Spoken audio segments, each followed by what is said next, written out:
Hi, my name is Jane, also known as Grandma Jane. Have you ever felt like you've needed God's protection now more than ever before? Today we're diving into Psalm 91 with so many promises that we can stand on of God's protection for us when we're called to abide in Him. Well, He is our dwelling place, not to come to Him now and then, eventually, once a week, going to church once a week and thinking that's enough. Let's look at some of these powerful promises that we can use to grow our faith in Him. Let's look at this great psalm together so that we stay close to God. It begins right over here is verse 1. I just love that. It gives me so much hope and direction when I get fearful. He that dwelleth in the secret place of the Most High shall abide under the shadow of the Almighty. Amen. That's where I want to abide, in the shadow of the Almighty. You know, in the name of God, I looked these up in the Strong's Concordance. When you see the names of God, you can see what the Hebrew is. If it's the Old Testament, the original Hebrew. If it's the New Testament, it'll be in the Greek. And this, of course, is the Old Testament of Psalms. And Most High is Elyon. And Almighty is El Shaddai. Oh, what a great name of God the Almighty. El Shaddai. And we're going to abide in His shadow. In the secret places where we're going to dwell, the secret place of the Most High God. Verse 2, I will say to the Lord is Yahweh here, the great I am. I will say to the Lord, He is my refuge and my fortress, my God in whom I trust. And again, God in this verse is Elohim, the Creator God. In Genesis 1:1, it starts out, the Bible starts out, in the beginning, God. That's Elohim. That's the God here. My God, my Elohim, my Creator. In Him I trust. Amen to that. You know, beloved, I've learned in my years, I don't trust in myself. I fail so many times. I don't trust in other people.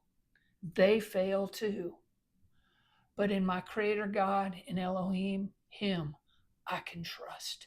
Amen.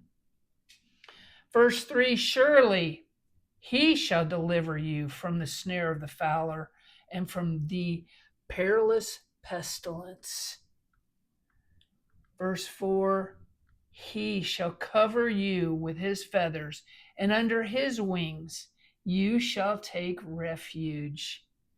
His truth shall be your shield and buckler. You know, it reminds me of the belt of truth.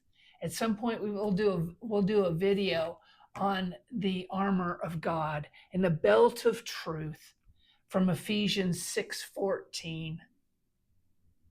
Verse 5, you shall not be afraid by terror at night, nor of the arrow that flies by day. In the armor of God, we take up the shield of faith against all of the fiery arrows of the evil one. Ephesians 6:16. Verse 6, nor the pestilence that walks in darkness, nor the destruction that lays waste at noonday. Verse 7, 1,000 may fall at your side, 10,000 at your right hand, but it shall not come near you. God is our protection. Amen. Verse 8, only with your eyes shall you look and see the reward of the wicked. Because you have made the Lord, that would be Yahweh, Jehovah, the great I am. Because you have made the Lord, who is my refuge, even the Most High, your dwelling place. That goes back to verse 1. Then no evil shall befall you, nor shall any plague come near your dwelling.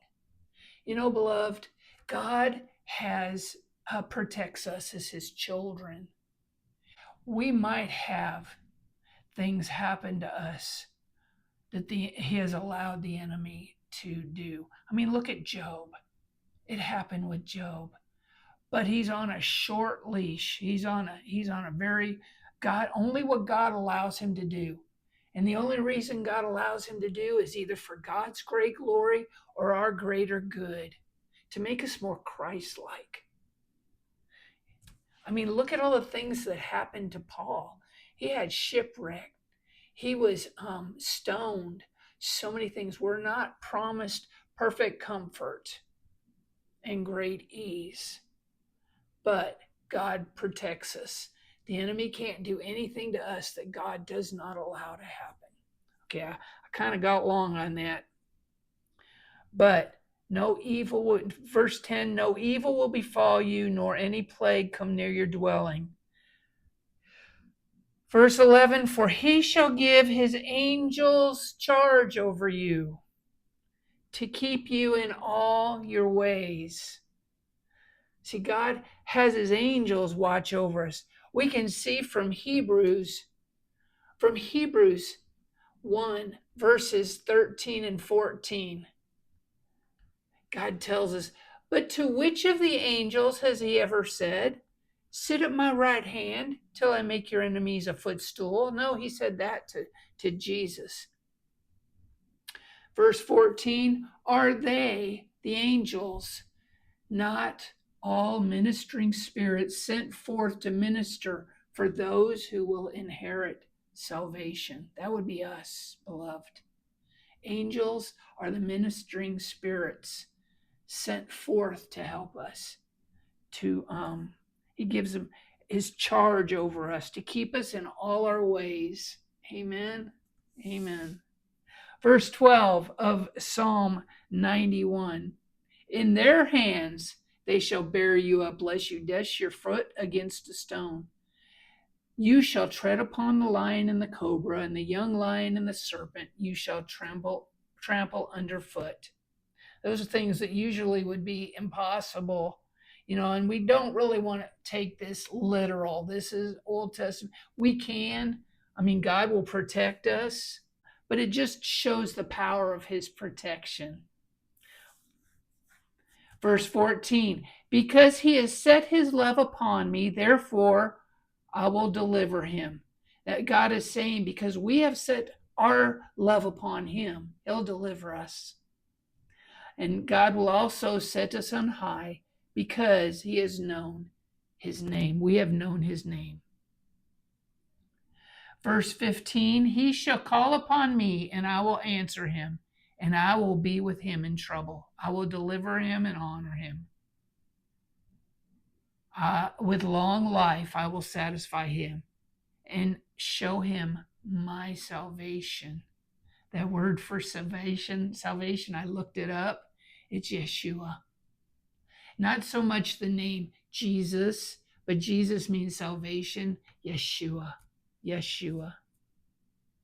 So with all these promises in Psalm 91, we can say like Paul from Romans 8:31, what then shall we say to these things?